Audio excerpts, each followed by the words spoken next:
श्रीयुतपदकमलं श्रीगुरुन् वैष्णवांश्च श्रीरूपं साग्रजातं सहगणरघुनाथं तं सजीवं साद्वैतं सावधूतं परिजनसहितं श्रीकृष्णचैतन्यदेवं श्रीराधाकृष्णपादं सहगणललिता श्रीविशाखान्वितश्च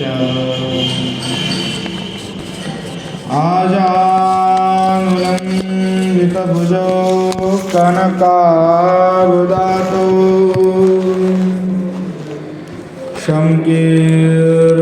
संकीर्तनैकपितरो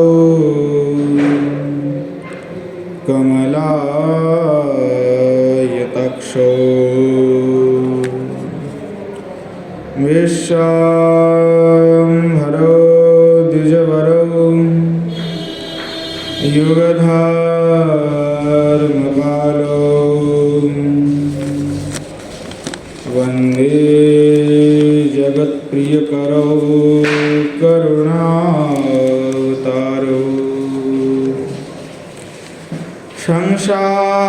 संसारदुःखजलदो पतितस्य कामः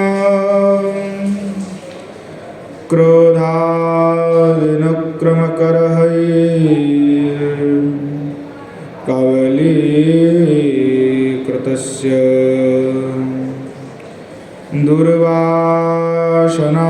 दुर्वासनानिगडितस्य निराश्रयस्य चैतन्यचन्द्रममदेहि पदावलम्बम् पञ्चतत्त्वात्मकं कृष्णं भक्तरूपस्वरूपकं भक्तावतारं भक्ताख्यं नमामि भक्तशक्तिकम्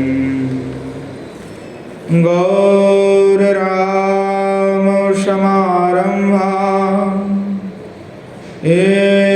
ईश्वरिणां च मध्यमाम् अस्मदाचार्यपर्यन्तं वन्दे गुरुपरम्पराम्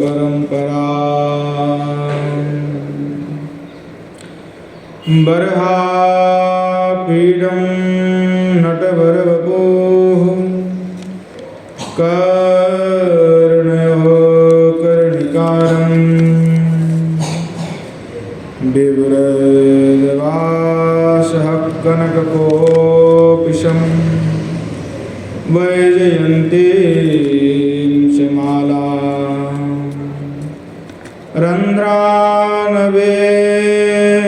रन्ध्रानवेणुरधरसुधया पूरयन्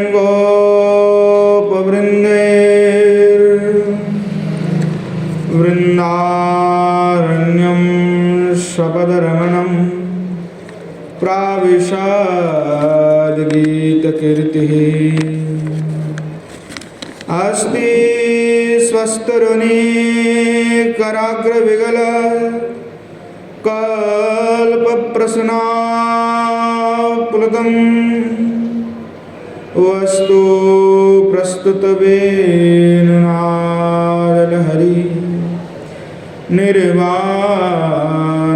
निर्वाणनिर्व्याकुलं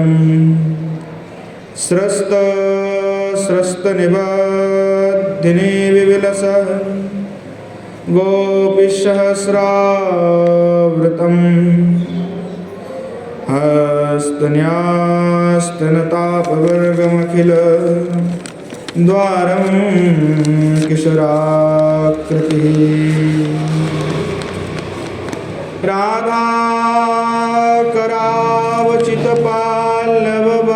राधाकरावचितपाल्लवबाल्लरीके राधापदं कविलसन् मधुरा स्थली के राधा यश मुकुर मत्त खगावली के राधा विहार विपिन रमता मनो में यौरं रुद्र शुक नारद भीष्म मुखै रालक्षित न सहसा पुरुषस्य तस्य सद्य वशीकरण चूर्णमणं शक्तिं तं राधिका चरणरेण मनोस्मरामि। श्रीमद्भागवतं नौमि यस्यैकस्य प्रसादतः अज्ञतानपि जानाति सर्वगमानपि वृषारूढं उमाकान्तं सोममेशं सदा शिवं हरिनामरसन्मत्तं नौमि गोपीश्वरं हरं। श्रीरूपं साग्रजं वन्दे रघुनाथं कृपामयं श्रीजीवं भट्टजुगं च सज्जनसुखदायकम् येषां सहजस्निग्धानं पादरेणुमभीक्ष्णसा सर्वविघ्नविनाशाय शिरसा धारयाम्यहम्। नारायणं नमस्कृत्य नरं चैव नरोत्तमं देवीं सरस्वतीं व्यासं ततो जयमुदीरये।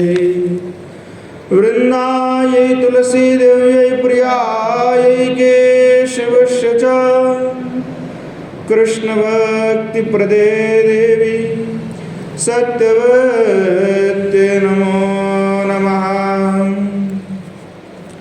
वाञ्छकल्पतरुभ्यश्च कृपासिन्धुभ्येव च पतितानं पावनेभ्यो वैष्णवेभ्यो नमो नमः।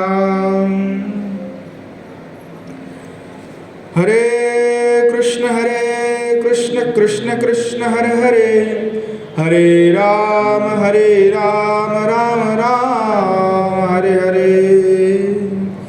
श्रीमन महाप्रभु की जय। श्री युगल किशोर सरकार की जय। श्री कुशल बिहारी भगवान की जय। श्रीमान महाप्रभु के अनुकंपा से नित्य सत्संग में हम सभी श्री प्रभानंद सरस्वती पादकृत श्री राधा रस सुधा निधि का आस्वादन कर रहे हैं और गोस्वामी पाद कहते हैं कि हमारे लिए गौर भगवान ही सब कुछ है, कि माता गौर मत पिता गौर चंद्र स्वामी गौर मत सखा गौर चंद्र सर्वस्वम्य गौर चंद्रो दयालु नान्यम जाने नहीं बिना जाने। कि माता भी गौर है पिता भी गौर है हमारे लिए, मेरे सखा भी गौर है, मेरा स्वामी भी गौरचंद्र है और मेरा सब कुछ श्री गौरचंद्र भगवान है। मैं गौरचंद्र भगवान को छोड़ करके और कुछ भी नहीं जानता हूँ। श्री गौरचंद्र भगवान के कृपा से ही हमें यह श्री किशोर जी का जो मंजरी स्वरूप में किशोरी जी के तीन कुली स्वरूप में मुझे जो सेवा प्राप्ति हुआ है वह श्री गौरचंद्र भगवान के कृपा से हुआ है।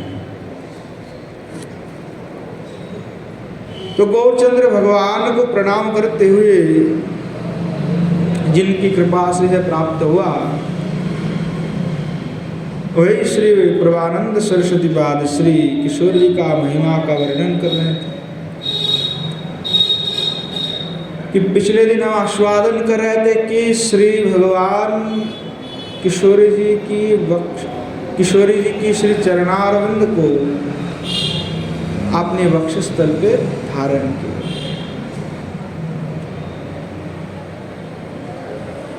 श्री रसराज नागर श्री श्याम सुंदर नागर और नागरी, नागर है श्याम सुंदर, नागरी हमारे किशोरी जी। तो वे आपने वक्षस्थल पर श्री किशोरी जी का श्री चरणारविंद को धारण किया। इसका वर्णन कोई महाजन कर रहे हैं कि हियारो माझारे उठे रसेरो हिल्लोली जब परोसित चाही तुम्हार पायरो अंगुली। महाजन कह रहे हैं हियारो माझारे उठे रसेरो हिल्लोली, हमारे हृदय में हिया यानी हृदय में रस का हिल्लोल चल रहा है, रस का हिल्लोल चल रहा है कि तुम्हारे जो 10 अंगुली है जो रस माधुर्य परिपूर्ण है वह अंगुलियों को आपने वक्षस्थल पर मैं धारण करना चाहता हूँ। तो किशोरी जी तो रत्नासन पर बैठी है और नीचे पाद पीठ पर पैर रखी हुई थी और रसराज जैसे ही श्रीमती की चरण आपने मस्तक पर पहले रखा, मस्तक पर रख जैसे रखा तो किशोरी जी ने अपना जो है पैर को खींच लिया। अब भगवान किशोरी जी की मस्तक को पकड़े और आपने कहीं तो वक्ष में लगा कहीं मस्तक पे रखे। अब भगवान खींच रहे, किशोरी जी भी खींच रहे हैं। किशोरी जी कह रहे हैं कि हमारे चरण को ऐसे नहीं रखने देंगे और श्री भगवान क्या कर रहे हैं, बार बार खींच के लगा रहे हैं। तो दोनों में खींचतान हो रहा है और खींचतान में श्री चरण जो है श्री किशोर जी का वह श्री श्याम सुंदर ने अपने वक्षस्थल पर एकदम जोर से पकड़ लिए कि अब छोड़ूंगा ना, आप तो मैं छोड़ूंगा नहीं। तो कह रहे कि मानो कि नील यमुना के वक्ष पर 2 रक्त कोक नद फूटे हैं। कोक नद जो है श्री भगवान नीला है तो अरे उनके जो यमुना जी की जल भी नीली है। अब तो खैर काला दिखाई पड़ता है क्योंकि सब गंदगी आ रहा है, भरे पड़े हुए हैं, पर यमुना जी की जल कैसे तो नीला है। तो बोले नील यमुना के जल पे वक्ष पे मानो 2 कोक नद फूटे हुए हैं। तो श्री चरण है घर्माक्त पिघला, तो घर्माक्त है तो क्या हुआ, किशोर जी किसी चरण में जो है आलता लगी हुई है। आलता है ना, जो लाल आलता किशोर जी की चरण में जो थे वो खींचतान में जो है शरीर में घर्म आ गया, पसीना आ गया, क्योंकि खींचतान करेगा तो होगा ना पसीना। तो जो है क्या हुआ, जो आलता है तो वो लगा रहता है। तो अब जो जैसे पसीना है तो पसीना लगेगा तो वो क्या होगा, गीला गीला हो जाएगा और भी और फैलते जाएगा, पिघल जाएगा ना आलता। अब आलता है तो उसमें जल देने से क्या होता है, वो पिघलता है ना और भी फैल जाता है। अब क्या हुआ, पसीना तो सफेद है, अब पसीना मिल गया किसमें, आलता में। अब आलता तो पसीना क्या हो गया, लाल लाल हो गया। अब श्री भगवान श्याम सुंदर जो आपने बक्ष में लगाए थे किशोरी जी की श्री चरणारविंद को, तो श्री भगवान के जो बक्ष में क्या हुआ कि जो किशोरी जी की जो श्री चरण का चिन्ह छाप पड़ गया, और जो आलता था वो आलता इतना फैल गया, श्री भगवान के जो बक्ष स्थल में पूरा एकदम जैसे जो है ना जाप जाप हो गया, एकदम पूरा भर गया आलता से। और किशोर जी का जो चिन्ह था, चरण चिन्ह, वो पूरा बक्ष में लग गया। तो उसका अद्भुत वर्णना हमारे श्री कोवि कर्णपुर गोस्वामी कर रहे हैं। कोवि कर्णपुर गोस्वामी कह रहा है, श्रीवत्सस्य च कौस्तुभस्य च रमादेव्यश्च गरहार करो, राधा पाद सरोज जावक रसो वक्षस्थलस्तु हरे, वालार्क दूति मंडल लीबो तिमिरच्छेदेन वंदिकृता, कालिंद पयोशीव पीवो कंच रक्तोत्पल पातु।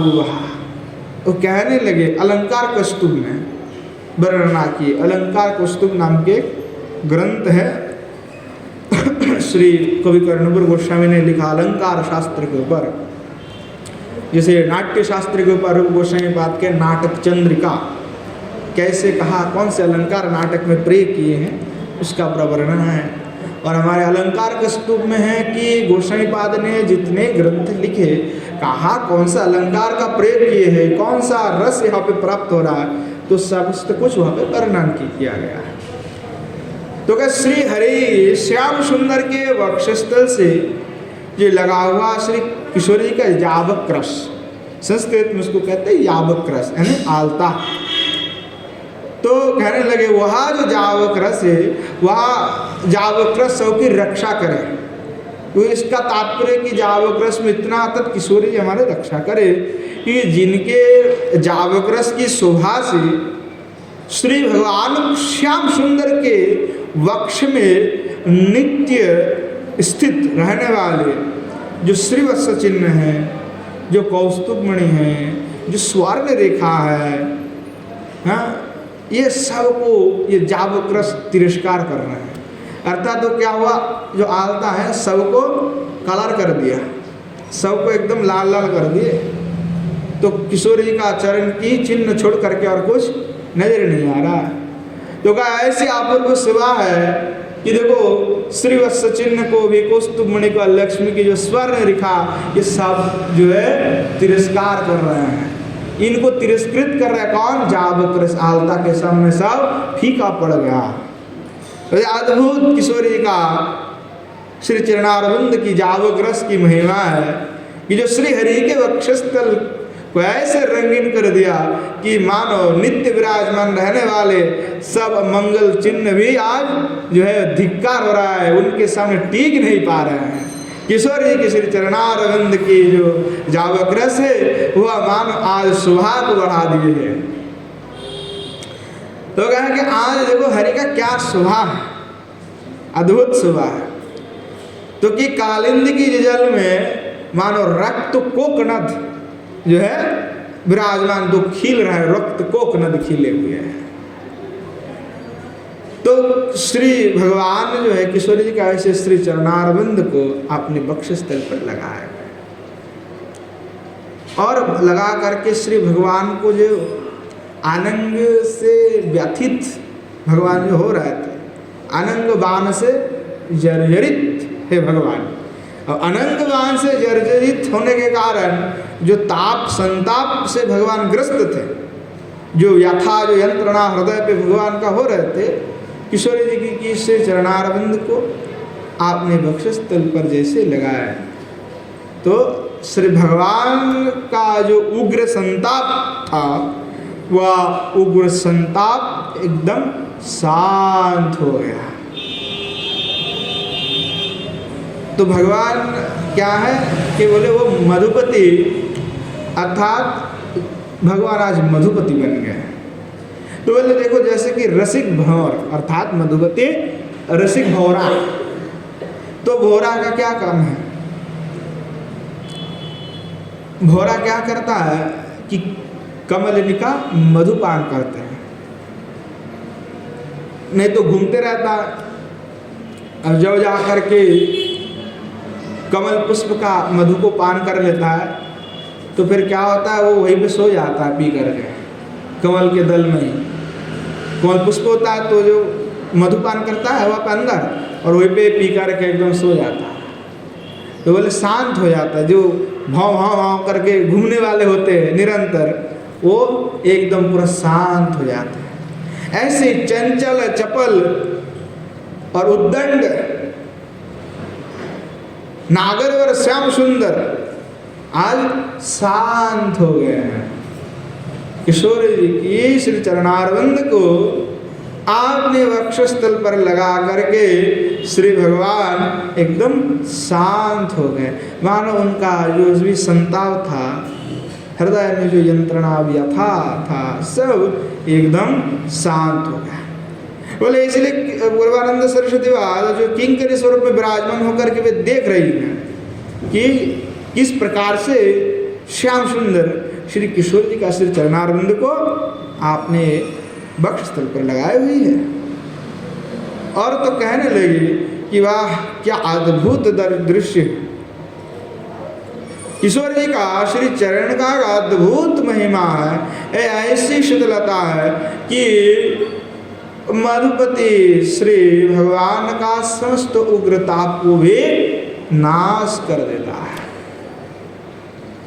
तो कहा यह विलक्षण जो चरण कमल है, उस विलक्षण चरण कमल की वैशिष्ट को दिखाते हुए इसीलिए उन्होंने कहा प्रेमामृतई को मकरंद रसोगपूर्ण, अर्थात जो चरण कमल है वो प्रेम रूपी अमृत के सारभूत मकरंद रस है, और मकरंद रस की प्रभाव से पूर्ण है, निरंतर वो प्रभावमान है।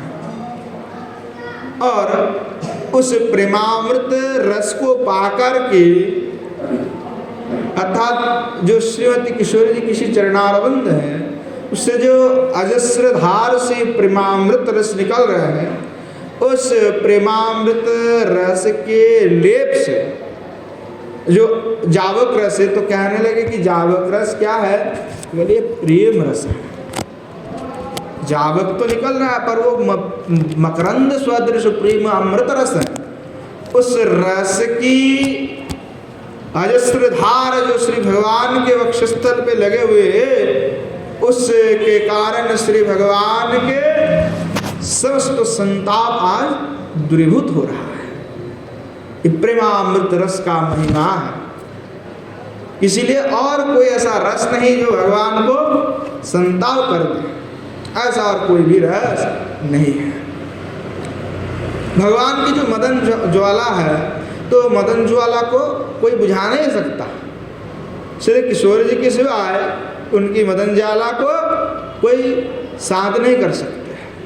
इसीलिए कहा शतो कोटि गोपिते ना आय काम निर्वापन, शतो कोटि गोपिते काम का निर्वापन नहीं होता। इसलिए कहा किशोरी जी ही एकमात्र है कि किशोरी जी का श्री चरणारविंद को भगवान लगा लेते, जैसे ही वक्ष पे उनकी मदन जाला अपने आप नष्ट हो जाता है। तो कहने लगे कि मकरंद जो रस है, तो मकरंद रस उनमें ही उत्पन्न होता है जिनमें मधु स्नेह है। तो स्नेह दो प्रकार के है, कि मधु स्नेह है, घृत स्नेह है। मदयत्वातिशय भाग प्रिय स्नेह भवन मधु स्वयं प्रकाट माधुर्यो नाना रसो समारति। उज्ज्वल में कहा गया कि देखो स्नेह दो प्रकार के हैं, एक तो घृत स्नेह है, एक मधु स्नेह है।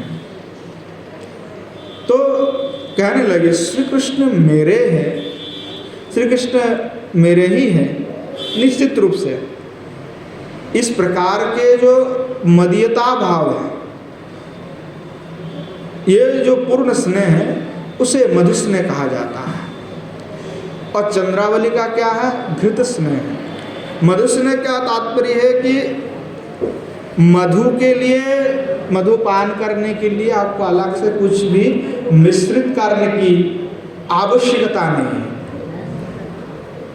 मधु होता है तो मधु को तो कोई भी पी सकते हैं ना, बिना कुछ मिलावट किए हुए मधु को पिया जा सकता है, कुछ भी आवश्यकता नहीं है।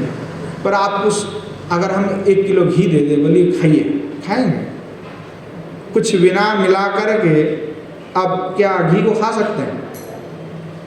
और अग्नि के संयोग के बिना घी पिघलता है क्या?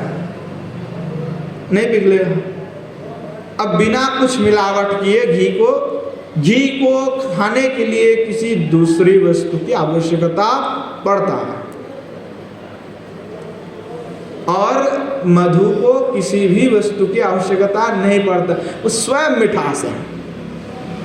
तो मधु स्नेह क्या है कि उसके लिए किसी आवश्यकता नहीं। किशोर जी का जो स्नेह है वो स्वाभाविक है, मधु के भांति है।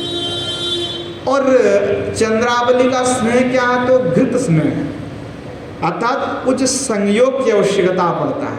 श्री भगवान कृष्ण हैं तो चंद्रावली में स्नेह होगा, अगर भगवान नहीं तो उनके अंदर घृत जो स्नेह है वो उत्पन्न नहीं होगी। पर किशोरी जी में क्या कि भगवान कृष्ण चाहे हो या ना हो, स्नेह वर्तमान रहेगा। जैसे मधु में मधुत्व रहता है निरंतर, वो किसी संयोग के बिना आप खा सकते हैं, पर घी को नहीं खाया जाता। तो इसीलिए कहा घृत स्नेह और मधु स्नेह। तो हमारे किशोरी जी जो है वो मधु स्नेह से युक्त है, और इस मधु स्नेह से श्री भगवान बड़े खुश होते हैं। मधु स्नेह के कारण ही भगवान का जो मदन ज्वाला है वो दूर हो जाते हैं, संताप, तो क्योंकि वह विशुद्ध प्रेम रस है, और उसका धार कैसा है? अजस्र धारा है। तो यहाँ जो स्नेह है वह स्नेह जो उत्कृष्टता को प्राप्ति करके, अभिनव माधुर्य को प्रकट करके कौटिल्य धारण करता है, तब उसे जो है मान कहा जाता है। और उसी उत्कृष्ट स्नेह रस का स्पर्श पा करके श्री भगवान का मदन ज्वाला शांत हो गया। अर्थात श्री भगवान ने जब श्रीमती किशोरी जी का श्री चरणारविंद को वक्षस्थल पे लगाया, तो किशोरी जी का जो मान थी पूर्व में, वो मान भी दूर हो गई। तो मान के दूर होने पर जो किशोरी जी का प्रेम उदय हुआ, उस प्रेम उदय के कारण श्री भगवान भी प्रसन्न हो गए कि किशोरी जी मान गई। और तब जो प्रेमारस जो स्फुरण हुआ, उस जावक रस से, प्रेमामृत रस, उससे श्री भगवान की सारे व्यथा दूर हो गए। भगवान एकदम शांत सुशीतल हो गए। तो श्री गोसाई पाद जो है इस लीला का स्फूर्ति पाया दर्शन के बड़े ही आनंदित है। फिर गोसाई पाद जो है किशोर जी का अद्भुत रूप से वंदना कर रहे हैं, महिमा बता रहे किशोरी जी की महिमा कितना है। कहने लगे कि राधा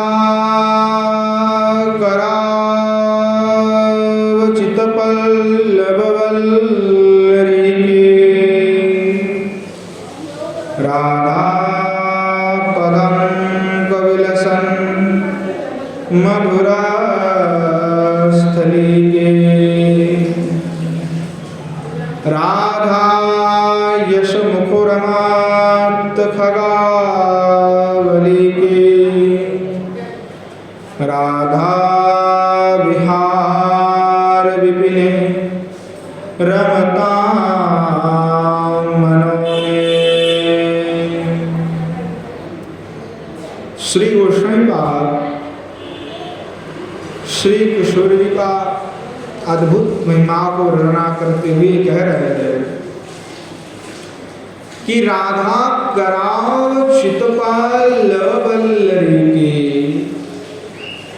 कि राधा कराभ्याम संस्पृष्टो मंजरियो यस्मिन् राधा पदांक विलसन मधुरस्थली के, अर्थात राधा पदंक ही शोभमान मुनहार स्थली यस्मिन् राधा यशो मुकुरवत खरावली के। कहने लगे कि जिस स्थान की लता मंजरियों में श्री किशोरी जी की द्वारा श्री किशोरी जी की कर कमलों के द्वारा स्पर्श की गई है, जहां राधा पदांक विलसन, जहां श्री किशोर जी की युगल चरणारविंद की शोभा वर्तमान है, वह मधुरस्थली अर्थात जहाँ किशोर जी का श्री चरणारविंद है वो क्या है, तो मधुरस्थली है। और राधा यशो मुकुरमत खगावली की जिस स्थान का विहंग है तत्पक्षी श्री राधा के यशोगान में मुखरित है, उसे जो राधा विहार है, जहाँ राधा विहार करते हैं, राधा विहार विपिने रमताम मनो में, कि श्री राधा के उसी विहार जो विपिन है, वन है, वहाँ मेरा मन रमन करे। श्री गोस्वामीपाद जो किशोर जी का महिमा को वर्णन कर रहे हैं, पूर्व श्लोक में स्फूर्ति हुआ और इस स्फूर्ति के विराम के कारण श्री गोस्वामीपाद में अब विराह होने लगे, विपुल आरती वे करने लगे, चित्त दैन्यता से भर गए, उत्कंठा से विगलित हो उठे।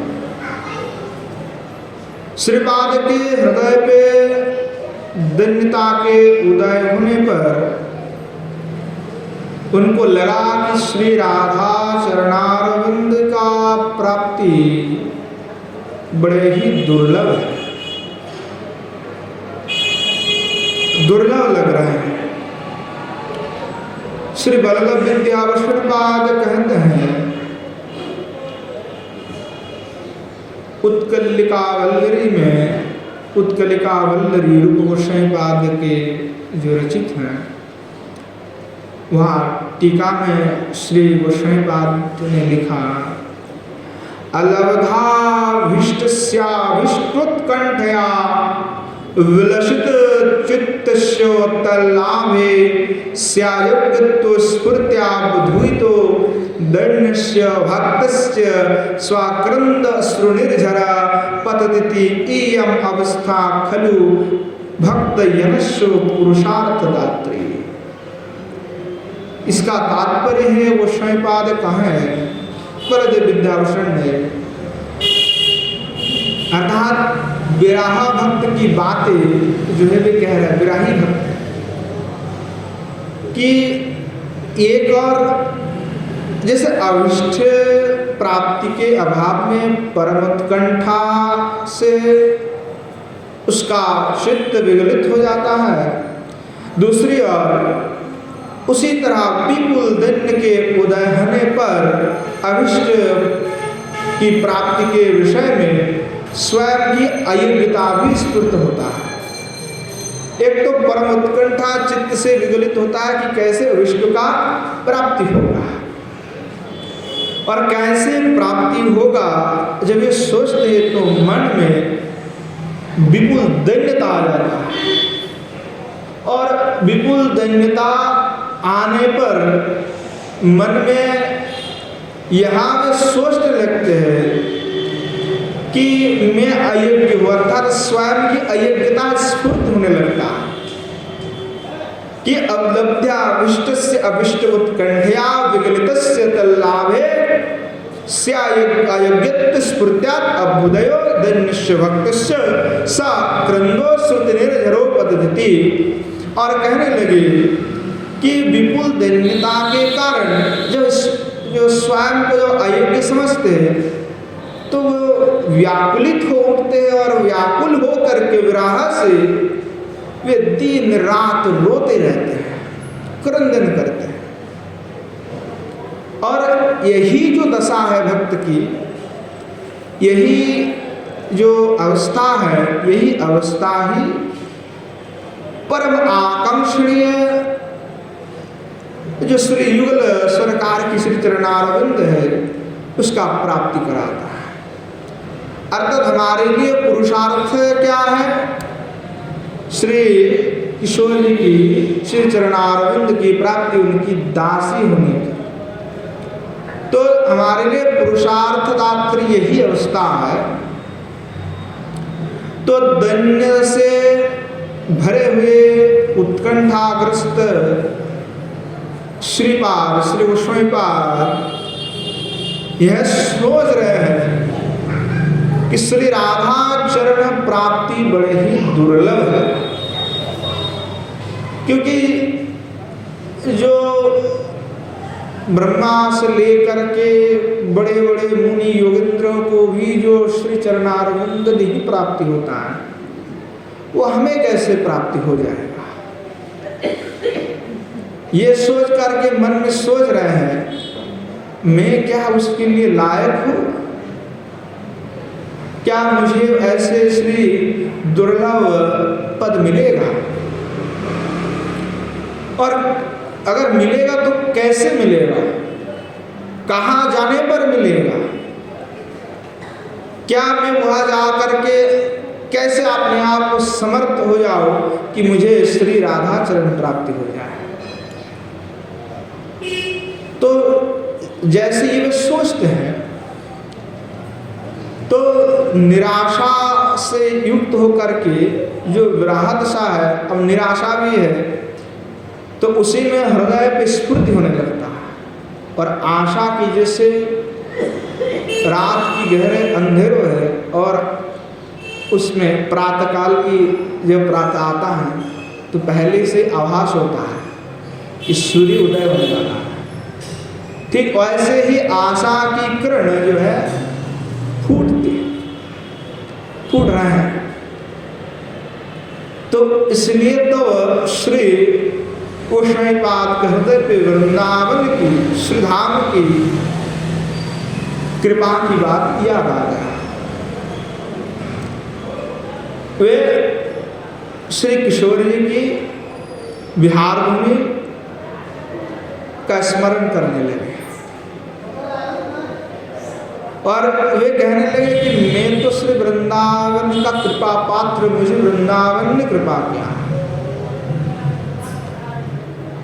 तो वे कहने लगे, क्योंकि जिन्होंने वृंदावन महिमामृत ग्रंथ था स्वाधीन, उसको पता हुआ कि गोस्वामीपाद किस प्रकार से श्री धाम की महिमा को वर्णन किया, अति अद्भुत रूप से वर्णना की। तो यही बात कहने कि उनके हृदय पे श्री धाम वृंदावन की याद आई कि श्री धाम जो है कितना करुणामय है, साक्षात किशोर जी का ही स्वरूप है, युगल सरकार के ही स्वरूप है। तो कहने लगे कि वृंदावन धाम को जिसने आपने हृदय पे बसा लिया हो, श्री राधा विहार विपिन श्री वृंदावन की जो सरस शरणागति ले ली, उनका तो दासी जो दास्यता प्राप्ति सुलभ है उनके लिए। कहने लगे कि गौरश्याम सुनागर दिव्य कौशल द्वयम सदा यत्र नवो नवो किली विलासी विहरति वृंदावनम तदीवो भज। कि जहाँ श्री गौरश्याम अर्थात श्री युगल सरकार सुदिव्य लीला कर रहे हैं और अति सुमधुर नव नव विलास को प्रकट करते हुए सदा सर्वदा नित्य विहारमान है, वहाँ श्री वृंदावन में मुझे कब श्री युगल सरकार की चरण प्राप्ति होगा, कब हे वृंदावन कब आपकी ऐसी कृपा होगी कि मुझे श्री युगल सरकार की श्री चरण प्राप्ति हो।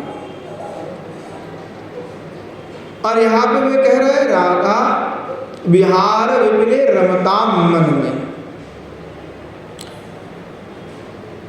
वो डांट करके कह रहे अरे मन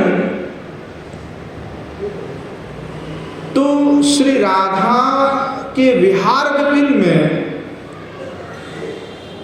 रम जा, अपने मन को कह रहा है डांट करके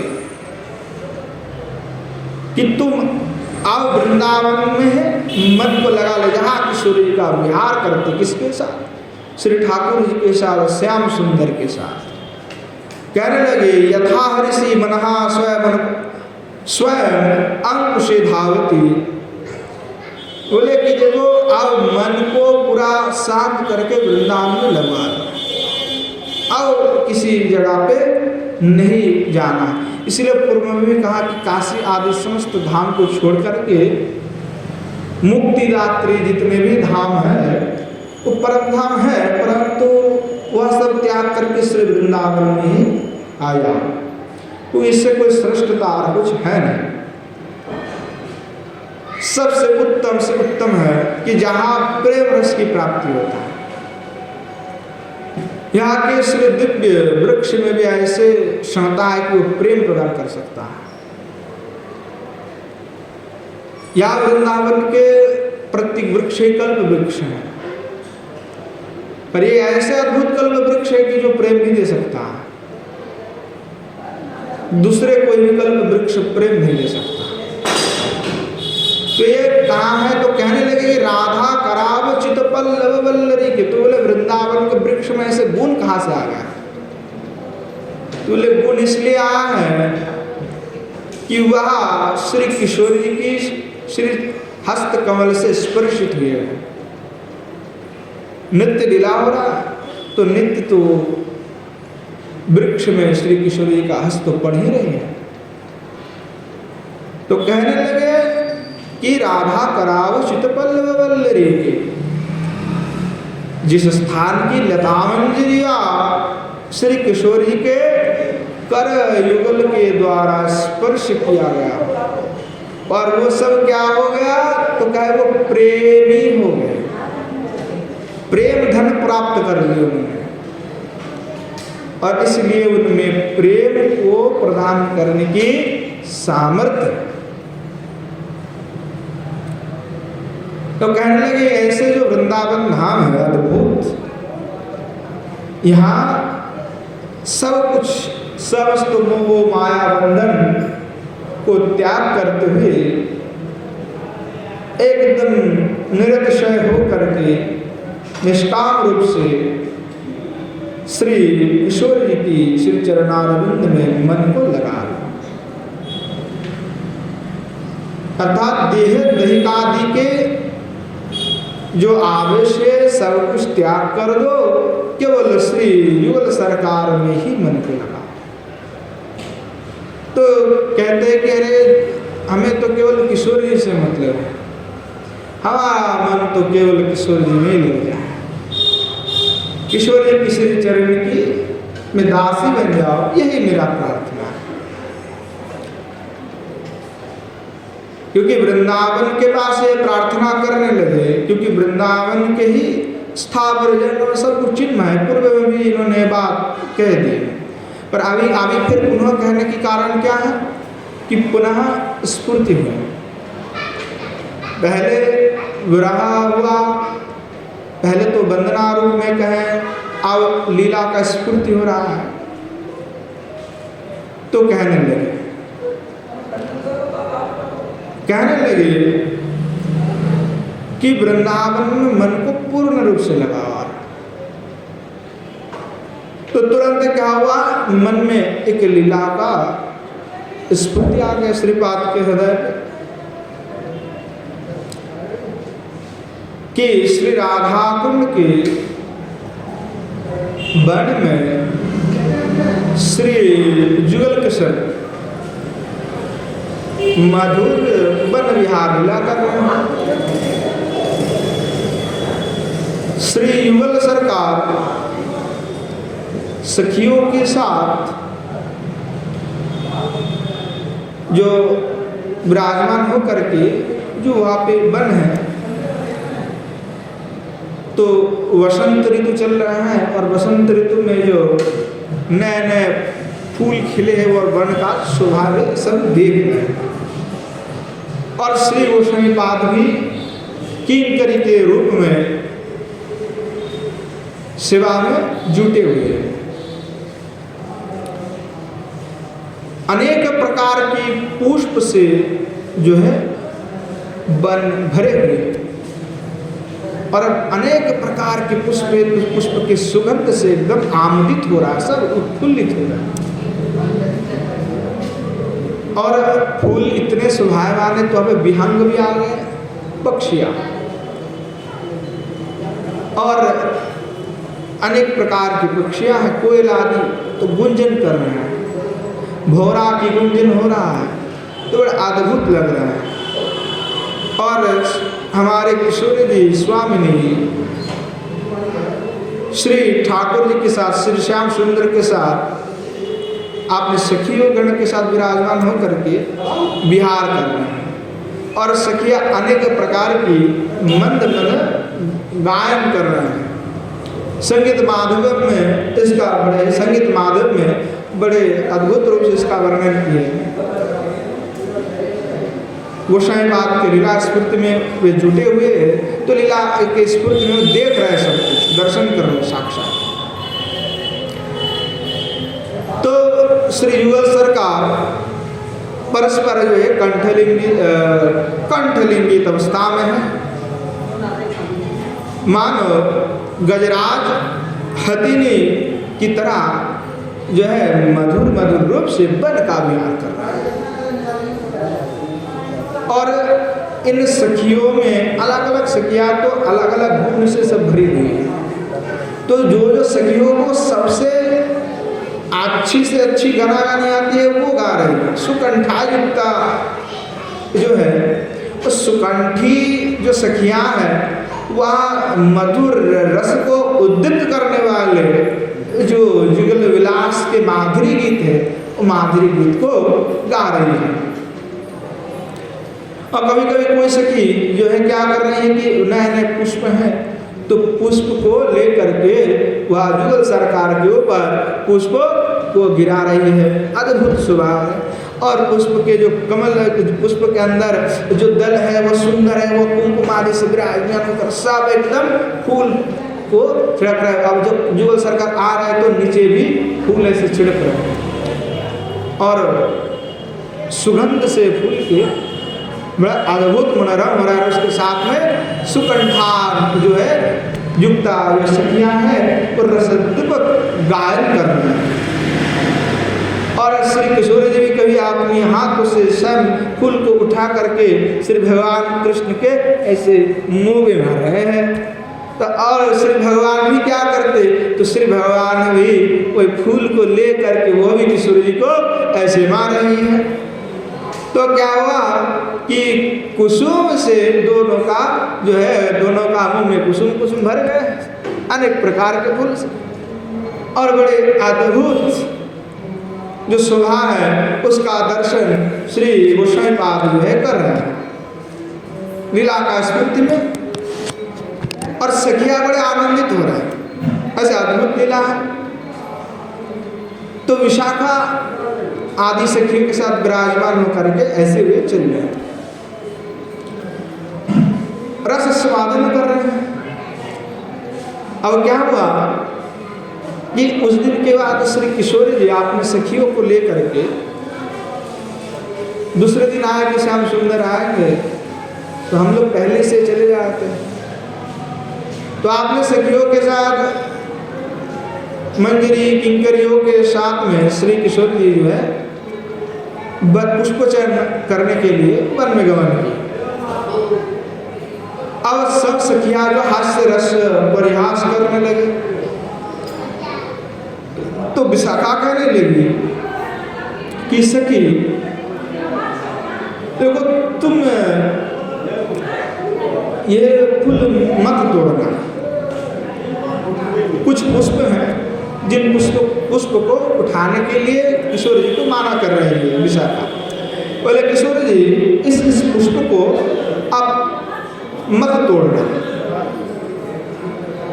बोले देखिए ये जो लता है वो कृष्ण पक्षा सरसा है और देखो ये तुम्हारे वस्त्र को भी अटक रही है। फूल में जो लता है उसमें कांटा है तो कांटों में क्या हो रहा है किशोरी का वस्त्र अटक रहे हैं। तो परिहास व्यंजक जो कर रहे हैं सखिया इसका तात्पर्य है कि जो लता कृष्ण पक्ष सरसा था जो कृष्ण पक्ष में जिसका पुष्प होता है अगर कृष्ण पक्ष में जिस लता का जन्म होता है तो कहने लगे कि देखो ये कृष्ण पक्ष में होने वाला जो पुष्प है और ये जो लता है जो जन्मा है कृष्ण पक्ष में वे अच्छा नहीं होते हैं। देखो ये कृष्ण का ही पक्ष लेती है, जो लता है वो कृष्ण का ही पक्ष लेती है। इसीलिए देखो तुमको पहले से तुम्हारी आंचल को पकड़ रही है, इसीलिए ऐसे जो कृष्ण पक्षायुक्त लता है इसका पुष्प को मत तोड़ो। तो श्री किशोरी जी विशाखा से कहने लगी अरे विशाखे मैंने तो सुना था कि लता जो होते हैं वो लता शुक्ल पक्ष में ही पुष्प धारण करती है, कृष्ण पक्ष में तो होता नहीं है। और कहने लगे देखो कृष्ण पक्ष की नहीं होता तो तुम क्यों उसको कृष्ण पक्ष सरसा कह रही हो? ये तो शुक्ल पक्ष में ही इनका जन्म भी होता है, पुष्प भी शुक्ल पक्ष में होता है। तो कहने लगे कि किशोरी जी को कहने लगे कि देखिए ऐसा नहीं है, देखिए ये कृष्ण का ही पक्ष में है, कृष्ण का ही पक्ष में है। देखिए देखिए देखिए ये आपको अटक रहे हैं, तो इस पुष्प को आप मत उठाइए। तो कभी तो विशाखा कहते हैं कि किशोरी जी देखो ये देखो देखो देखो भोरा आ रहा है, सब भोरा है जो है मधुपान करने के लिए दौड़ रहे हैं, तो आपकी श्री मुखारबंद का मधुपान करना चाहते हैं तो आपने जल्दी जल्दी अपना घूंघट से अपने मुंह को ढक लीजिए। अर्थात इसका तात्पर्य है कि भोरा जो आ रहा है इसका तात्पर्य जो कृष्ण है वो कृष्ण कहीं से भी आ सकते हैं। बोले कृष्ण कभी भी अचानक आ जाएगा, इसलिए सावधान हो जाइए, आप श्री मुखारबंद को आप घूंघट से ढाक लीजिए। तो भोरा को कृष्ण के स्वादृश वर्णना करते हुए सखी जो है वह व्याजना कर रहे हैं कि देखो व्यंजना सूचक वाक्य है कि एक ही वाक्य में दोनों बात कह रहे हैं। तो इस प्रकार से किशोर जी के साथ जो है अनेक प्रकार से सभी हास्य विनोद कर रहे हैं और किंकर स्वरूप में जो है गोस्वामी पाद इसका आस्वादन भी कर रहे हैं। तो इस प्रकार से अनेक प्रकार के हास्य विलास करते हुए विराजमान है श्री किशोर जी। अब ऐसे गमनागमन हो रहा है, जो पुष्पचयन करने के लिए जा रहे थे तो गमनागमन के समय ऐसे हास्य प्रयास हो रहे थे। अब क्या हुआ, वृंदावन के अपूर्व शोभा है, नए नए पुष्प हैं, खिले हुए हैं सब, तो सभी जो है सखिया पुष्प तोड़ने में लगे हुए हैं। तो कभी श्रीमती किशोरी जी जो है पुष्प को तोड़ने के लिए, जो ऊंची वृक्ष है, ऊंची शाखा युक्त वृक्ष है, तो ऐसे बाहों को ऊंचा कर लेती हैं उसको उठाने के लिए, वो उठा पुष्प को तोड़ने के लिए। तो इसका तात्पर्य कहते हैं गोस्वामीपाद, जो श्री किशोरी जी पुष्प को तोड़ने के लिए दोनों हस्त को उठा रही है, इसका तात्पर्य कि कृष्ण से मिलने की आकांक्षा कर रही है। और जैसे श्री किशोरी जी दोनों हाथ को प्रसारित ऊपर करते हुए जो एक शाखा को पकड़ते दूसरे को पुष्प को चयन करती, तो भगवान कृष्ण देख करके उनको समझ में आया किशोरी जी को बुला रहे हैं, श्री भगवान आ जाते। तो क्या हुआ कि जो ज्यादा ऊंची डाली है उस ऊंची डाली तक तो किशोर जी के हाथ पहुंच नहीं रही है। अब श्री भगवान क्या किए कि पेड़ पे चढ़ गए, क्या मैं झुकाओ, तुम जो है पुष्प चयन कर लो। किशोर जी का बड़ी अच्छी बात कही आपने, ठीक है तो बड़ा अच्छा हुआ, मेरे को पुष्प चाहिए था, मुझे चयन करना था। श्री भगवान तो बड़े ऐसे नटखट हैं और किशोरी जी से चमेलता अधिक करते हैं। अब क्या है, बोले ठीक है झुकाए। श्री भगवान जो है अपने पैर को थोड़ा जोर से जैसे दबा तो डाली नीचे झुक गए। अब श्री किशोरी जी तो और एक ऐसे जैसे पकड़े थे और पुष्प चयन कर रहे थे। एक पुष्प क्या तोड़ी थी, श्री भगवान तो अपना पैर को हटा लिए और किशोरी जी हमारे एकदम ऊपर उड़ गई, पैर तो मिट्टी है नहीं, ऊंचा चढ़ के। आओ किशोरी जी चिल्लाने लगी, अरे छोड़ दो, अरे ललिता कहाँ गए, विशाखा कहाँ गए, देखो कृष्ण ने डाली छोड़ दी। अब सब सखिया जो दौड़ पड़े कि जल्दी जाकर के किशोरी जी को पकड़ ले। तो पीछे से जाकर के ललिता जाकर बोले किशोरी जी छोड़ दीजिए, मैं नीचे हूँ, पकड़ ले। अब किशोरी छोड़ दे तो और किंकरे से क्या जाकर किशोरी जी को पकड़ ले। तो ऐसे अद्भुत दिव्य लीला हो रहा है, अद्भुत रस का आविष्कार, और किंकरिया मंदिरिया सब आनंदित हो रहे हैं। तो श्याम सुंदर के साथ श्री किशोरी इस प्रकार से जो है विलास कर रहे हैं। और यही अद्भुत जो पूर्वक जो विलास है, उस विलास का स्वादन किंकरी रूप में श्री गोस्वामी बात कर रहे हैं, दासी के रूप में यह आस्वादन कर रहे हैं। फिर गोस्वामी बात कहने लगे कि वही जो वृंदावन है कि जहाँ किशोरी जी की श्री हस्तकमल से समस्त वृक्ष ही स्पर्शित हो, जहाँ श्री किशोरी जी की पदारविंद अर्थात वृंदावन आदि 84 कृष्ण में जहाँ किशोरी जी का पदांक हो, बोले मधुर स्थान है वो। और ऐसे स्थान में मेरा मन जो है पूर्ण रूप से लग जाए, और क्या चाहिए मेरा मन, अरे मन तो और भटको मत, लग जाओ, क्या जरूरत है भटकने का, दुनिया भर के तीर्थ में क्यों डोलते फिरे, वृंदावन में ही मन को लगा लो। इसीलिए मन को फटकारते हुए कहने लगे। फिर गोस्वामी पाद पुनः कहने लगे, कृष्णामृतम चल विगाढ़ मीतीरिताम तावत् स्वरजनी सखिया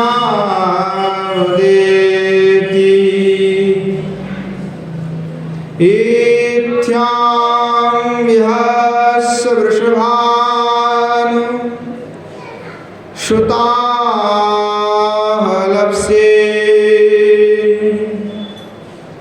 मानव कदा रसद केली कदम अजातम। श्री गोस्वामीपाद जो है अतिशय आवेश में, उनका लक्ष्य और कुछ भी नहीं है, केवल श्री किशोर जी की श्री चरण में ही उनका लक्ष्य है। तो आचार्यपाद हमारे लिए आदर्श है, उनके अनुगत्य में ही साधन का जीवन गठन करना होगा, वही हमारे लिए आदर्श है। और साधन जीवन अनुभवमय होना चाहिए, बिना अनुभवमय नहीं होना चाहिए कि अभी नहीं का कुछ दिन बाद भजन करूंगा, आज मैंने भजन कर लिया तो शाम के लिए छोड़ दूंगा, ऐसा नहीं है। नित्य प्रति नित्य ही उनमें मन लगा रहा है, मन को किसी दूसरी जगह पे जाने ही नहीं देना। अर्थात राधा विषय को छोड़ करके मन को किसी दूसरे विषय पे लगाना ही नहीं। इसीलिए गोस्वामीपाद जो है स्मरण निष्ठ साधक है, और स्मरण निष्ठ साधक ही नित्य लीला का दर्शन कर सकते, उन्हीं के हृदय पे ही लीला का स्फूर्ति होता है। और साधक जो है स्मरण निष्ठ अगर होगा तो ही लीला रस का आस्वादन कर सकता है, नचित कोई दूसरा लीला का स्फूर्ति उसके हृदय पे होगा नहीं और लीला रस का आस्वादन नहीं कर पाता। तो जुगल की लीला माधुरी ही साधक के हृदय में उत्कंठा व्याकुलता जगा करके साक्षात सेवा प्राप्ति के लिए उसके हृदय को, उसके प्राण को अधीर कर देता है। और जब व्यक्ति अधीर हो जाता है तो चित्त में विरह उत्पन्न होता है, विरह विधुर हो उठता है, और तब उनमें जो लालसा जाग उठती है कि कब मुझे साक्षात शिवा का प्राप्ति होगा और मैं धन्य हो जाऊंगा, कब मुझे ऐसा सौभाग्य प्राप्ति होगा। तो गोस्वामीपाद नित्य ही आवेश है, निरतिशय निरंतर। तो लीला का जो लोभ है, जो लालस है, वही भजन का मूल वस्तु है। राग मार्ग में लोभ ही एकमात्र प्राण है भजन का। कई बार हमने कहा है अगर लोभ नहीं है तो राग भजन में कुछ होता नहीं। यहाँ पे कोई विधि की अपेक्षा नहीं है, यहाँ पे कोई भक्ति आदि की भी अपेक्षा नहीं है, उसी को लोभ कोई भक्ति कहा गया। अलग रूप से कोई विधि द्वारा प्रवर्तित कुछ भी भक्ति नहीं है। यह साधक में लोभ है, उत्कंठा है, और राग भजन करने वाले में तृप्ति नहीं है, कभी तृप्ति होगा ही नहीं। जिस दिन साधक सोचेगा कि आज मैं तृप्त हो गया, उस दिन उसका भजन हुआ ही नहीं, तृप्ति कभी होता ही नहीं। जो जितना भजन करेगा उसका उत्कंठा उतना ही बढ़ते जाएगा, और जितना उत्कंठा बढ़ेगा तृप्ति उतना ही घटेगा, कभी तृप्ति होगा ही नहीं। अगर तृप्ति होता है तो भजन वहीं पे खत्म हो गया और नहीं आगे बढ़ेगा। तो तृप्त होता ही नहीं, और साधक चाहेगा कि मैं तृप्त हो जाऊं लीला का दर्शन करके, स्फूर्त हो करके, तो संभव ही नहीं है वो हो जाए, क्योंकि उत्कंठा निरंतर बढ़ेगा। अगर उत्कंठा नहीं बढ़ेगा तो लीला का दर्शन कर इच्छा नहीं होगा, लाभ लोभ नहीं होगा, लालच नहीं बढ़ेगा, तो जो है लीला का स्फूर्ति है। तो लालच होना चाहिए। ठाकुर महाशय प्रार्थना कर रहे हैं, नरोत्तम दास ठाकुर महाशय, कि कबे हेनो दशा हवे सखी संग पाबो, वृंदावने फूल गाथी दोहा के पड़ाबो, सन्मुखे रहिया कबे चामर ढुलाबो, अगुरु चंदन गंध दोहा अंगे दिबो। ठाकुर महाशय प्रेम भक्ति चंद्रिका में अद्भुत से अद्भुत प्रार्थना की। प्रार्थनामृत तरंगिणी भी उनका अद्भुत ग्रंथ है, यहाँ प्रार्थना ही प्रार्थना है। लालसा से भरे हुए प्रार्थना अगर नहीं होगा तो साधक का हृदय में वो उस रस की प्राप्ति के लिए उत्कंठा नहीं जगाएगा। नए नए रस की आकांक्षा अपेक्षा है कि कब होगा सेवा प्राप्ति, कब मुझे मिलेगा, दैन्यता से भर उठेगा, विरह से व्यतीत होगा, तब जाकर हृदय में ऐसा रस को प्राप्ति के लिए लालच लगे। तो कहने लगे कि कबे हेनो दशा हवे सखी संग पाबो, कि कब मेरा ऐसा दशा होगा कि मुझे सखियों का संग मिलेगा। सखियों का संग क्यों चाहिए? सखियों का संग लेकर क्या करें? उस सखियों के संग के बिना कुछ नहीं होता। अब हमारे आदर्श जो सखियां हैं उनके अनुगत है, पर गोसाई पाद ने कहा आगे जाकर के कि सखिया तो हम होना चाहते, सखिया के किंग करें, और उसको भी सखी ही कहा जाए, पर थोड़ा उनका उम्र कम होने के कारण उनको किंकरी की श्रेणी में रखी गई, मंजरी किंकरी के सहचरी। तो कहा कि हम वैसे सखी नहीं होना चाहते जिसमें दास्य भाव नहीं हो, हमें दास्य युक्त सखी भाव चाहिए। अर्थात इसीलिए कहा गया किंकरी, इनमें दास्यता भी है और सखित्व भी है, परंतु केवल सखी में दास्य नहीं है। तो कहने लगे हमें वैसा सखी भाव जो है हमें नहीं चाहिए, हमें चाहिए दास्य युक्त सखी, कि जहां दास्यता भी हो और सख्यता भी हो। अब सखी इसलिए कहा गया क्योंकि स्त्रीलिंग है, इसलिए सखी कहा गया। सख्य और सखी में कोई अंतर नहीं है, अर्थात सख्यता जो मित्रता है वही सखित्व भाव है। तो किशोर जी के साथ में निरंतर विद्यमान है सखियां। तो कहने लगे इसीलिए तो सखियों का संग चाहिए, कि सखियों के बिना संग कैसे सिद्ध होगा, कैसे हमें किशोर जी का कृपा प्राप्त हो जाएगा। सखियों का कृपा के बिना किशोर जी का कृपा तो प्राप्त हो नहीं सकता, क्योंकि अष्ट जो सखी बताए गए हैं उनके अनुगत होना ही पड़ेगा। अष्ट सखी और कोई नहीं, किशोर जी का ही स्वरूप है।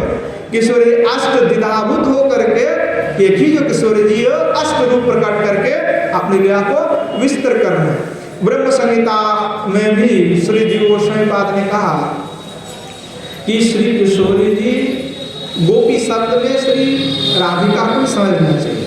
भागवत में श्री राधा का नाम नहीं लिया गया, अनाराधित नो नाम एक बार मात्र कहा गया है, बाकी कभी कहा नहीं गया। पर वो क्या वहां पे श्री किशोर जी का वर्णन नहीं है। कई लोग कहते हैं कि भागवत में नहीं है, तो इस पर आचार्य कहते हैं जिसकी आंखें हो वो तो देख सकता है, जिसकी आंखें नहीं वो थोड़ी देख सकता है। जो जिसकी आंखें जिसके पास नहीं वो तो सब अंधेरा ही दिखेगा, होते हुए सारे वस्तु होने पर भी अंधेरा ही तो दिखेगा सब।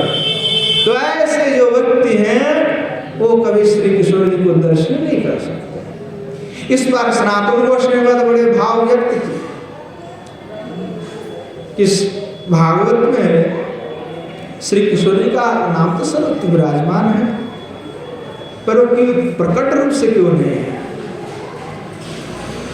इस पर गोस्वामी पाद ने लिखे कि श्री सुखदेव गोस्वामी जो है राधा नाम के श्रवण से ही उनका 6 महीने के लिए समाधि लग जाते थे, रास शब्द का श्रवण मात्र से।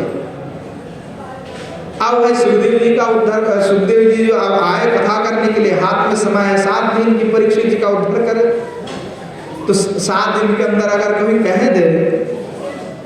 और यहाँ पे क्या था कि अनेकों बड़े बड़े संतों मुनि बैठे हुए थे और सब उसके लिए लायक भी नहीं थे श्रवण करने का, अधिकारी भी नहीं थे, और अनधिकारी होने के कारण वहाँ पे इस कथा को नहीं कहेंगे।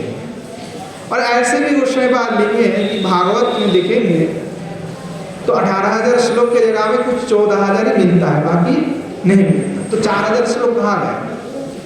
तो इस बार भी गोस्वामी पाद लिखे हैं कि 4,000 जो श्लोक थे वो किशोरी जी के विषय में ही थे, 10वें स्कंद में।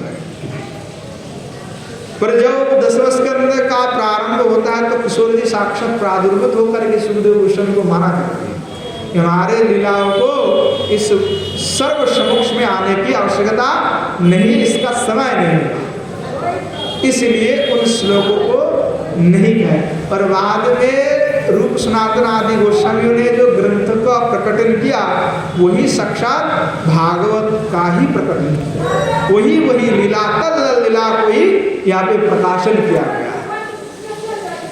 अद्भुत है भागवत। तो वहाँ पे किशोर जी की संबंध में कहा कि जितना भी मिलता है, पर गोसाई पाद जो सुखदेव गोस्वामी उनको रहा नहीं गया, तो सोचे कि भागवत में किशोर जी का नाम नहीं लेकर कैसे रहा जाए, इसलिए अनाराधित करके कह दिए। और गोपी शब्द जहाँ जहाँ लगे हुए हैं, तो गोपी शब्द से श्री किशोर जी को ही समझना चाहिए, गोपी और कोई नहीं। गोपी शब्द का तात्पर्य एकमात्र श्री राधा ही है, और जितने भी गोपियां हम देख रहे हैं वो सभी किशोरी का ही अंश है। तो कहने लगे कि जो सखियां हैं वो किशोरी जी का ही तो स्वरूप है, लीला का विस्तार के हेतु। तो कहने लगे सखियों का संग कब मिलेगा? सखियों के संग के बिना वह प्राप्ति नहीं होगा। बोले वृंदावने फूल गाथी दोहा के बराबर, वृंदावन में फूल की जो माला है तो माला को बना करके कब मैं जुगल सरकार को पहनाऊंगी, सन्मुखे रोहिया कबे चामर ढुलाबो अगुरु चंदन गंध दोहा आऊंगी। कि सन्मुख में रह करके कब चामर का व्यंजन करूंगा और आगुरु चंदन गंध कब दोनों की अंग में मैं लगा दूंगा। सखीरो आज्ञा कबे तांबुल जोगाबो सिंदूर तिलक कबे दोहा के पराबो। कि सखियों की आज्ञा, सखी आज्ञा करेंगी जाओ अब जुगल सरकार को तांबुल प्रदान करेंगे, तो तांबुल देने के लिए सखी की आज्ञा आवश्यक है कि सखी जब आज्ञा करेगी तभी मैं चलूंगी। तो कहने लगे सखी की आज्ञा से कब ऐसे सौभाग्य मुझे प्राप्त होगी। और सिंदूर तिल को कब दोहा के पराबो, सिंदूर और तिलक कब श्री ठाकुर जी को क्या पहनाएंगी? तिलक, और किशोर जी को चंद सिंदूर। तो कहने लगे तो कब ऐसा सौभाग्य मुझे प्राप्त होगा? बोले विलास कौतुक के लिए हेरिबो नयने चंद्रमुख निरखिब बसाय सिंहासन।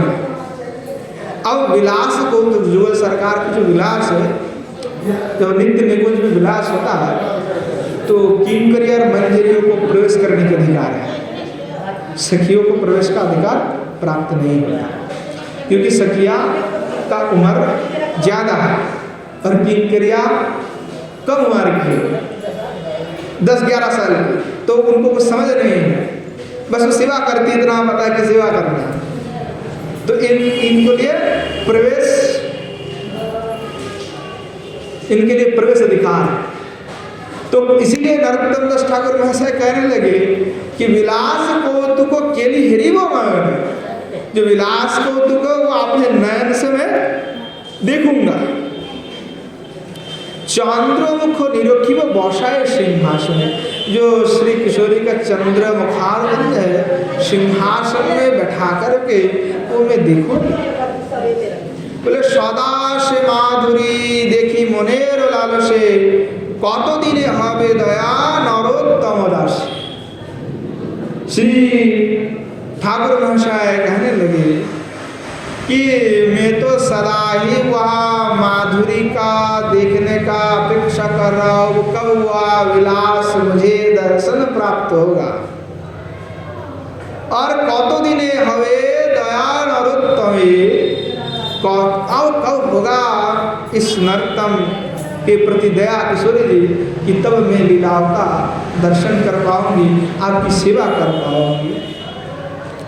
तो इसीलिए कहा गोस्वामी पाद ऐसे जिसमें अद्भुत रूप से जहाँ विहार कर रहे हैं, तो राधा विहार विपिने रमताम मन, ऐसे राधा जहाँ विहार कर रहे जुगल सरकार, उसका दर्शन का सौभाग्य शायद मुझे प्राप्त नहीं होगा। विरह दंड से भरे हुए इसीलिए प्रार्थना करें कि पता नहीं कि मुझे प्राप्त होगा कि नहीं होगा, संदेह हो रहा है। इसलिए कह रहे बाह्य दशा में आ गए, लीला का स्फूर्ति हो रहा है, क्योंकि लीला का स्फूर्ति क्या कि कभी बाह्य दशा आ सकता है, कभी स्फूर्ति प्राप्त हो सकता है। क्योंकि पहले पहले जब साधक साधना करेगा तो एकदम लीला में उसका प्रवेश नहीं होता है। जैसे बिजली चमकता है, थोड़ी देर के लिए दिखाई पड़ता है, थोड़ी देर दिखा फिर गायब हो गया पहले पहले, बाद में पूर्ण रूप से दिखाई पड़ता है। बाद में जब देखेगा तो धीरे धीरे जब सिद्धावस्था हो जाएगा तब तो उसका पूर्ण रूप से दिखेगा। उससे पहले पहले सपना आवेश होता है, आवेश। जैसे हम सपना देखते हैं, कुछ सोने गए, अब जैसे कि हमने सोने की कोशिश कर रहे हैं तो कुछ देखा और अचानक उठ गए, तो उस ऐसे होता है, थोड़ा मात्र दर्शन हुआ। तो ये लीला का दर्शन हो रहा है और अचानक बाह्य स्मृति में आ गए वो शंकर। और जैसे बाह्य स्मृति में आए फिर मन में सोचने लगे कि क्या मुझे प्राप्त होगा ऐसा सौभाग्य। इसलिए कहा कम से कम किशोरी जी की ऐसी नित्य लीला में शायद मुझे प्रवेश नहीं होगा। तो जहाँ किशोरी जी विहार करते हैं कि वृंदावन राधा विहार विपिने, यहाँ पे ये नहीं कहा कि कृष्ण जहाँ विहार करते मैं हुआ मेरा मन लग रहा है, कृष्ण की अपेक्षा नहीं है। राधा विहार कि पूर्व हमने क्या सुना कि श्री भगवान अपने मस्तक पे किशोर जी की श्री चरणारविंद को अर्पित करके रखे हैं, वक्षस्थल पे अर्पित किए हुए, जिससे समस्त श्री भगवान के वक्ष में स्थित जो कौस्तुभ है, जो उनका स्वर्ण रेखा है और भीमुपद चिन्ह जो है वो सब लज्जित हो रहा है। किशोर जी की वक्ष चरणारविंद जब छाव गया श्री भगवान के वक्षस्थल पे, तो इसलिए श्री किशोर जी का महत्व है। इसलिए वृंदावन में विहार करने वाला वो कृष्ण नहीं है। और कृष्ण तो तब विहार करेगा जब हमारे किशोरी जी होगा। बिना किशोरी जी के कैसे विहार करेगा? विहार जो करेगा कृष्ण तो विहार कैसे करेगा? और किशोरी जी की बिना विहार करके दिखाए कृष्ण, क्योंकि सतो कोटि गोविते है ना काम निर्वापन। सत करोड़ गोपियों में भी जिसका काम का निर्वापन नहीं हुआ वो कैसे विहार कर सकता है? जयदेव गोस्वामी पाद लिखते हैं जब रास होता है तो श्री किशोर जी जैसे चली गई, बस भगवान भी वहीं पे उनका मन नहीं लगा, वो भी दौड़ पड़े ढूंढने के लिए किशोर जी कहाँ गए। तो विहार किसके साथ करेगा तो श्री किशोर जी के साथ। तो ऐसे जहाँ किशोर जी विहार किए हुए हैं, जहाँ राधा के श्री किशोर जी के हस्त कमल से स्पर्शित वृक्ष आदि विराजमान है, जहाँ किशोर जी की श्री पाद चिन्ह विराजमान है, मधुर स्थान जो वृंदावन है, उस वृंदावन में मेरा मन लग जाए, क्योंकि मेरा सौभाग्य नहीं कि लीला किंकर रूप में मैं उनकी सेवा कर पाऊँ। इसलिए कम से कम राधा विहार विपिन वृंदावन में विचरण करते करते मेरा हृदय भर जाए, मैं निरंतर उस वृंदावन में भ्रमण करते रहा इतस्ततः, और श्री युगल सरकार की लीला रस में मैं डूब जाऊं। इस प्रकार से वे प्रार्थना करने लगे। तो कहने कृष्णामृतम चल विगाढ़ मतिरिया, कृष्णामृतम चल के है वृषभानु सुते, कृष्णामृतम विगाढ़ुम चल इति इरीता आहम वाक्यार्थ विपर्येन गृहीत्वा परिहासक्ति करिष्यामि सखी यावत् रजनी एति ताव स्वहत्तम इत्थम विहस्यमाना। कहने लगे हे वृषभानुनंदिनी, तुम मुझे कृष्णामृत में स्नान कराने ले चलो। आप मुझे कब ऐसे आज्ञा करेंगे कि हे किंकरी,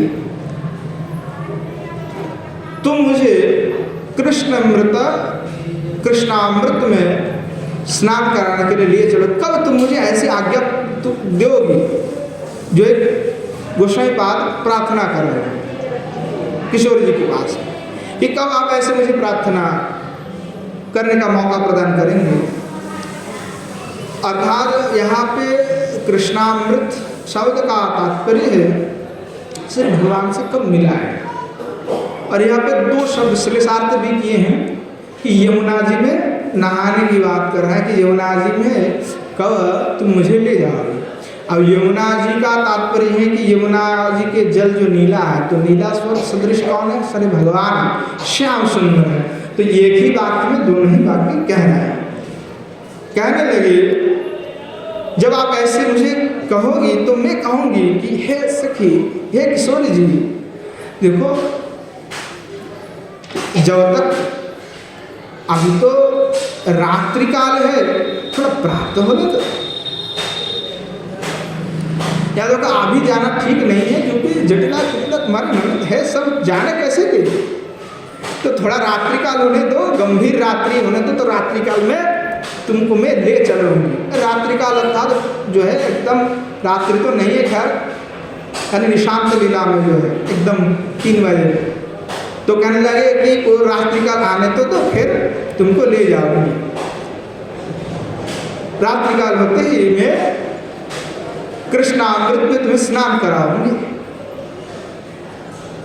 और मैं जब ऐसी बात कहूंगी तो इस बात को सुनती हुई तुम जो है मुस्कुराओगी।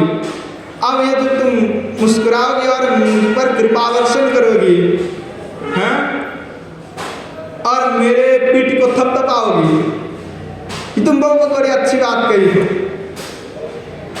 कब मेरा ऐसा सौभाग्य प्राप्त होगा, कब मुझे ऐसा सम्मान प्राप्त होगा कि तुम मुझे बार बार मेरे पीठ थपथपाती हुई हाथों से सम्मान प्रदान करोगे कि वाह बहुत बढ़िया बात कही तुमने।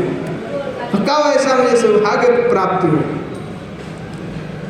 तो गोस्वामीपाद जो है पुनः स्फूर्ति उनका प्राप्त हुआ। तो स्फूर्ति प्राप्त होने पर क्या हो रहा है कि वो पुनः उस लीला का वर्णना करना आरंभ की। कब ऐसा सौभाग्य होगा? तो भजन के लिए क्या है कि विरह होना चाहिए। कैसे कि गोस्वामीपाद के हर जो श्लोक है, हर श्लोक में उत्कंठा, विरह, सेवा की अभिलाषा, तृष्णा, इस सब दिखाई पड़ता है। एक ऐसा कोई श्लोक नहीं है जहाँ पे उत्कंठा नहीं है, तृष्णा नहीं है, जहाँ आकुलता नहीं है, जहाँ दन्य नहीं है, जहाँ मन की प्रार्थना नहीं है। इनके हर श्लोक में दन्यता भरे पड़े हुए, सेवा अभिलाषा की उत्कंठा भरे पड़े हुए। जब तक हृदय में सेवा की उत्कंठा नहीं होगा, जब तक श्रीमती किशोर जी की विरह से हम नहीं तड़पेंगे, जब तक मन में ऐसा नहीं होगा कि सेवा प्राप्ति नहीं होगा तो अपना प्राण दे दूंगा, तब तक नहीं होने वाला। जब तक नहीं होगा तब तक कि हमारा प्राण भी दे देंगे किशोर जी एक बार सेवा की प्राप्ति हो जाए। खाना पीना सोना यही करते रहे तो कुछ नहीं होने वाला। अगर धाम श्रीधाम वृंदावन में रह करके भी वैसे उत्कंठा हमारा हृदय पे नहीं हो रहा है, ऐसे अद्भुत से अद्भुत संत को वाणियों को श्रवण करके आस्वादन करके भी हृदय में अगर ऐसी भावना नहीं पैदा हो रहा है तो हमारा जीवन तो व्यर्थ है। कि जिस हृदय पे श्री युगल सरकार के सेवा के निमित्त में उत्कंठा नहीं, वैसे हृदय को मर जाना चाहिए। इस भौतिक सुखों और संसार में फंस करके हम आनंदित हो रहे हैं जो नश्वर है। व्यक्ति कुछ मोह में, कोई माया में, कुछ ना कुछ धर्म अर्थ काम में फंसे हुए व्यक्ति सबसे व्यक्ति ज्यादा फंसता है किसमें पता है? मोक्ष में। कई बल चाहिए, सबको चाहिए मुक्ति और पुण्य। भाई पुण्य लेकर के क्या करोगे? पुण्य का कोई काम है? लोग दान क्यों करते? पुण्य कमाने के लिए कि कुछ पुण्य मिल जाए। पुण्य से क्या करोगे? पुण्य से क्या काम होगा? स्वर्ग में जाओगे? कितना दिन भोगोगे? क्या स्वर्ग नित्य है कि भोग करोगे? क्या पुण्य से भगवत प्राप्ति नहीं होता है? नहीं होता है। तो कहा गोस्वामी पद का पुण्य से क्या मिलेगा? हमें तो कोई पुण्य नहीं चाहिए। पुण्य के बदले में हमें कोई सत्संग मिल जाए, हरि कथा को सुनने मिल जाए, इससे बड़ा सौभाग्य क्या हो सकता है? और बोले कि ये इतने सारे पुण्य हैं, इतने पुण्य से थोड़े मोड़े पुण्य से सत्संग सुनने का लाभ नहीं होता। बहु जन्मार्जितो पुण्य फले न, कि बहु जन्म का पुण्य फल से सत्संग का लाभ होता है। भाई बहु जन्म यानी कितने जन्म कोई पता नहीं है, तो कहा उससे सत्संग का प्राप्ति होता है, भक्ति प्राप्ति नहीं होता है। और सत्संग प्राप्ति होगा तभी भक्ति प्राप्त होगा, संत की कृपा से होगा। तो पुण्य लोग पूरा जिंदगी भर ढूंढते हैं कि मुझे मोक्ष मिल जाएंगे, मुझे पुण्य मिल जाएंगे। तो क्या दक्षिण पुण्य मर्त विशुद्धि। भाई क्या है? तुमने कुछ किया, दान किया, दक्षिणा दिया, पुण्य किया, फिर पुनः तुमने आकर के लौट के आना ही है, तो क्या काम किया? इसीलिए बोला कि अगर कुछ करना भी है तो श्री जुगल सरकार की श्री चरणारविंद संत के पास जाओ, दान करो, परंतु पुण्य की आशा मत करो। कहो कि प्रभु इसके कि हमें कुछ कृपा करिए कि जुगल सरकार में हमारा प्रीति हो जाए, संत के प्रति हमारे जो है प्रीति हो जाए, संतो वाक्य के प्रति हमारा प्रीति हो जाए। क्योंकि पुण्य आपको भगवत प्राप्ति नहीं करा सकता, इसलिए पुण्य को धिक्कार है। हमें वैसे पुण्य की जरूरत नहीं है, क्योंकि जो देवता होते हैं, देवता भी अनित्य होते हैं, नित्य नहीं होते देवता। नित्य होता है भगवत तत्व जो है वो नित्य है, और बाकी कोई भी नित्य नहीं। ऐसा इतना तक है कि ब्रह्मा पद भी मिल जाता है दूसरे को, वो भी अनित्य माने जाते हैं। प्रहलाद जी होंगे ना अगले में ब्रह्मा, तो जो अभी जो ब्रह्मा जी हो क्या करेगा? फिर अनित्य हो गया ना। तो पद भी अनित्य है, सब नश्वर है, कुछ भी नहीं है। इसलिए कहा कि भक्ति ही एकमात्र अंतिम है। इसीलिए जो भक्ति है, प्रेम है, वो पंच पुरुषार्थ है। ये चार पुरुषार्थ से बढ़कर है और इससे कुछ भी श्रेष्ठ है भी नहीं। तो श्रीमद् भागवत में कहा गया है कि जब भजन व्यक्ति करेगा तभी अनुभव होगा। और कई लोग कहते हैं मुझे कुछ अनुभव नहीं हुआ। अनुभव इसलिए नहीं हुआ क्योंकि तुमने भजन नहीं किया। तुमने भजन के नाम पे कुछ और ही किया है, या तुमने दिखावा किया, या लोगों को ठकाने के लिए किया होगा। अगर भजन करते तो अनुभव होगा। तो उसका उदाहरण कहते हैं कि देखो भजन करोगे तो अनुभव होगा, और अनुभव के साथ साथ विषय में वैराग्य भी होगा। और ये बोले कैसे नहीं हो सकता है? ये हो सकता है, शास्त्र प्रमाण है। बोले भक्ति ही परेशान भगो विरक्तिरन्यत्र चैषत्रिक एक काल प्रपद्यमानस्य यथाश्रतः स्युस्तु तुष्टि पुष्टि शुद्ध पाय अनुहास। श्रीमद् भागवत में कहा गया कि जैसे भोजन के प्रति ग्रास में तुष्टि होना जाता है। अब पूरा भूख लगा, एक ग्रास लेंगे तो आपके एक ग्रास की भूख कमा कि नहीं कमा, दूसरा ग्रास लेंगे, तीसरा ग्रास लेंगे तो धीरे धीरे भूख कमेगा कि नहीं कमेगा। तो अनुभव हुआ कि नहीं हुआ? आपने खाना खाया, आपका अनुभव हो रहा है ना कि पेट में कुछ गया और धीरे धीरे वो घटता गया। तो आप हर जैसे ग्रास लेंगे उसमें तुष्टि होगा कि नहीं होगा, शरीर का पुष्टि होना चालू होगा कि नहीं होगा, होगा। अतः तुष्टि भी होता है, पुष्टि भी होता है और शुद्धा का निवृत्ति भी हो जाता है। तीन काम एक साथ होता है। तो वैसे ही भजन के समय में भक्ति, भगवद अनुभव और विषय के प्रति वैराग्य एक साथ उठता है। तो कोई भजन करेगा तो उसका भक्ति उदय होगा, उसका अनुभव होगा, भगवत अनुभव होगा और उसके साथ विषय और वैराग्य भी होगा। विषय से भी मन हटेगा, वैराग्य उसके उत्पन्न होगा। अगर कोई कहता है कि मैंने पूरा जीवन भजन में लगा दिया और मुझे कुछ हुआ नहीं, तो तुमने भजन किया ही नहीं जिंदगी भर। इसका मतलब तुमने भजन नहीं किया, तुमने भजन के नाम पर कुछ और ही किया है, आडंबर किया होगा तुमने। क्योंकि जहाँ साक्षात भगवान प्रमाण है उसके आगे और कुछ किसी की बात टिकता नहीं है। तो इसलिए कहा कि जो भजन करेगा, तो जब आप जो परमानंद सरस्वती पाद और यहाँ किशोर जी की दास्यता का प्रार्थना करते हैं, भाव में डूबे हुए हैं, तो कि मैं राधा का दासी हूँ और ये सब कुछ विषय है, गरल है, ये सब कुछ का परित्याग करना आवश्यक है। और उनका एक ही साथ भक्ति भी हुआ, उनके हृदय में स्फूर्ति हो रहा है, अनुभव भी हो रहा है और विषय से मन हट गया, पूरा वैराग्य हो रहा है। वैराग्य का तात्पर्य विषय से वैराग्य हो जाना, विषय से पूर्ण रूप से उनका मन हट गया। तो इसीलिए ठाकुर महाशय भी कहा है कि विषय गौरवमय ताहे मान सुखो चयो সেই सुख दुख करी जानो गोविंद विषय रसो संग करो तार दासो प्रेम भक्ति सत्य करी मानो। कि विषय क्या है? तो विष जहर है और उस जहर को कोई पान करता है तो मरता ही है।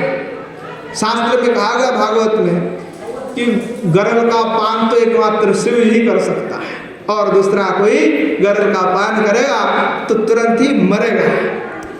उत्कट विष का पान करेगा तो अवश्य ही मरेगा। तो विषय गरल भी ऐसा है, जो पान करेगा सो मरेगा। तो कहने लगे और उसी में मान सुख इत्यादि के सोचते हैं, जो किसी में सुख है, इसी में दुख है, इसी में सब कुछ है। तो कहता है बड़ा मूर्ख और कोई नहीं है। और वो क्या आता है, उसको जिंदगी भर में अंत में दुख ही मिलता है, क्योंकि इसमें कुछ सुख है नहीं। विषय क्षण भर के लिए भाले ही इंद्रिय का तृप्ति हो जाता है, पर इंद्रिय का तृप्ति होता नहीं है, सामूहिक तृप्ति होता है कि कुछ क्षण के लिए होता है।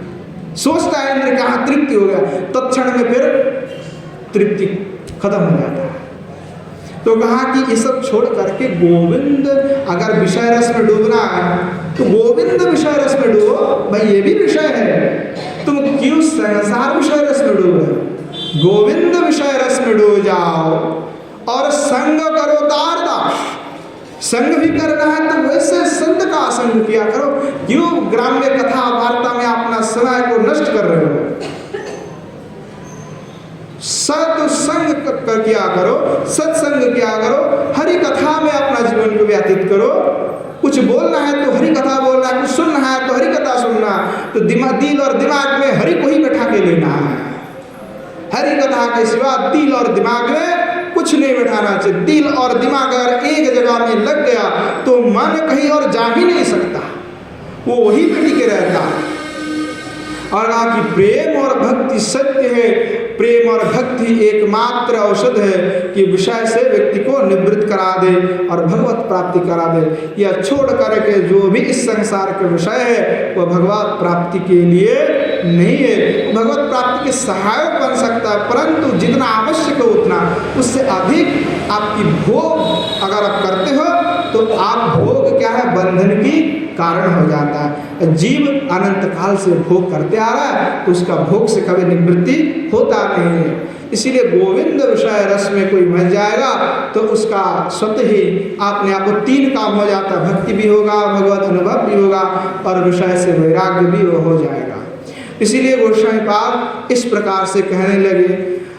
आज समय हो गया तो आज यहीं पे विश्राम देते हैं। जय जय श्री राधे श्याम हिताय गौर हरि बोल।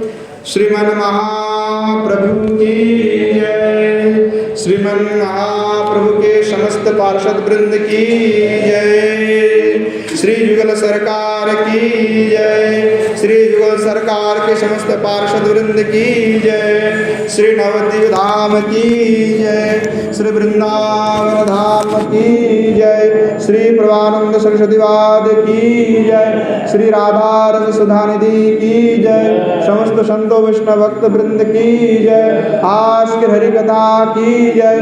जय जय श्री राधे श्याम हिताय गौर हरि